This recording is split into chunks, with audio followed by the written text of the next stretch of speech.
নমস্কার, কেমন আছেন সবাই? আশা করছি খুব ভালো আছেন আর আমি ভালো আছি। আজ শুক্রবার, এখন ঘড়িতে বাজে ওই আর কি 6:30। ঠাকুর পূজা সেরে তারপর চলে গেছি। বাড়ির পাশেই একটা অনুষ্ঠান ছিল, সেখানেই সবাই হয়তো ভাবছেন এটা কিসের অনুষ্ঠান। এখানে দুধ কলা দেওয়া হচ্ছে, তার মানে এটা হলো স্বাদের অনুষ্ঠান।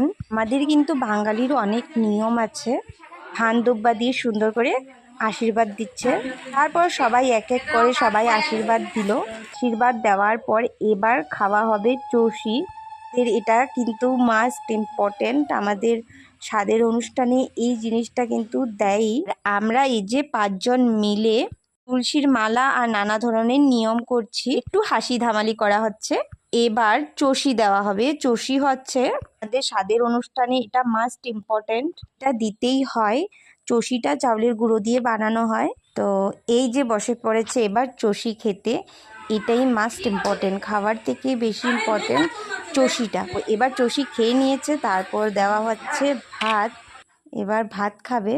এই যে এখন বসেছে মেন ভাত খেতে। এটাই খাবার খেতে থাকুক, ততক্ষণে আমি ব্লগটা এখানে শেষ করছি। আমার ব্লগটা কেমন লেগেছে কমেন্টে নিশ্চয়ই জানাবেন, আর ভালো লাগলে লাইক শেয়ার করে দেবেন, নতুনরা সাবস্ক্রাইব। Bye bye.